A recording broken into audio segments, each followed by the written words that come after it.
মধ্যপ্রাচ্যে আগুন, Iran Israel সংঘাতে জড়ালো আমেরিকা। যুদ্ধ কি বড় যুদ্ধের দিকে এগোচ্ছে? যুদ্ধের হাল হকিকত কি? হ্যাঁ, আজ আবার উত্তপ্ত মধ্যপ্রাচ্য, ইরান, আমেরিকা আর ইসরায়েলের সংঘাতে আকাশে উঠছে মিসাইল, চলছে ড্রোন হামলা। ইরানের বিভিন্ন স্থানে বড় বড় বিস্ফোরণের খবর, আবার পাল্টা আক্রমণের হুমকি দিয়েছে ইরান।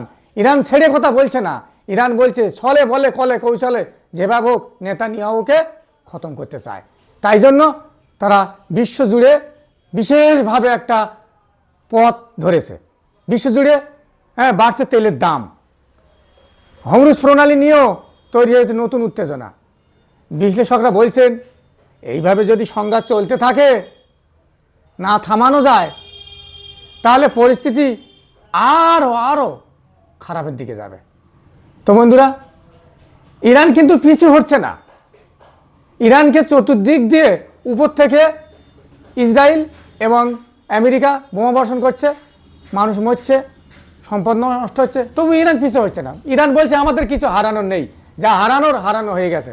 এখন আমরা শুধু অস্তিত্ব বজায় রাখার জন্য আমরা লড়ে যাব শেষ পর্যন্ত, দেখব এর শেষ কথায়। তো মধ্যপ্রাচ্য একদম উত্তপ্ত হয়ে গেছে। সেই উত্তপ্তের মধ্যে আরও করছে, ছলে বলে কলে কৌশলে তারা নেতানিয়াহুকে শেষ করতে চায়। হ্যাঁ,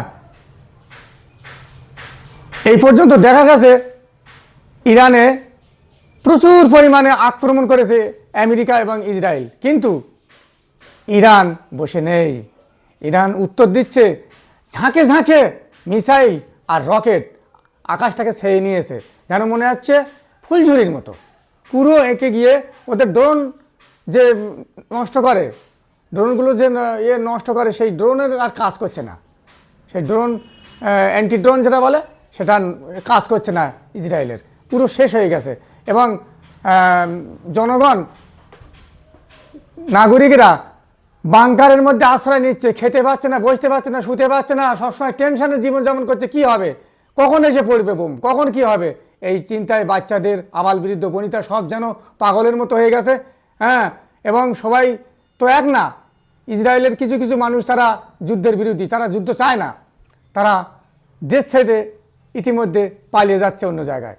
তো এই অবস্থা যদি হয়, তা কতদিন আর হবে? হ্যাঁ, তাদের খাওয়া দাওয়া না চান করা সব শেষ হয়ে গেছে। তো ইসরায়েলকে কঠোরভাবে হুঁশিয়ারি দিয়েছে ইরান।